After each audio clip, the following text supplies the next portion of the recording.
ఏంటి బాబాయ్ వాడిని చంపేస్తాను నరికేస్తానన్నావు ఈ తాడుతోనే? తాడే కదా అంత తేలిగ్గా తీసేకమ్మా.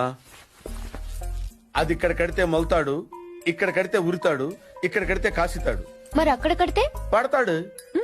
ఇప్పుడు నేను చెప్పబోయే విషయం ఎవ్వరికీ తెలియకూడదు. మన ఇద్దరి మధ్యనే సమాధి అయిపోవాలి. ప్రామిస్? Promise promise. ఓకే. వాడిప్పుడు లోపలికి వస్తాడా? కామన్ గా కిటికీ వైపు చూసుకుంటూ 4 అడుగులు ముందుకేస్తాడా? కాలికి తాడు తగిలి మంచం మీద పడతాడా? తర్వాత దుప్పటి కప్పుకుని పడుకుంటాడు. అందుకే ఆ ఫెసిలిటీ లేకుండా మంచం మీద దుప్పటి, మంచం కింద ఈ నట్లు రెండూ తీసేశా. ఇప్పుడు వాడెళ్ళి దాని మీద పడగానే ఓల్ట్లు లేవు కాబట్టి ముందు మంచం విరుగుతుంది, తర్వాత వాడి బాడీ నేలకు గుద్దుకుంటుంది. ఫట్ మన ఎముకలు విరిగిన సౌండ్ అని పెద్ద ఆర్తనాదం.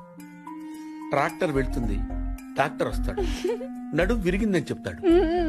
ఆ వార్త వినగానే షాక్ తో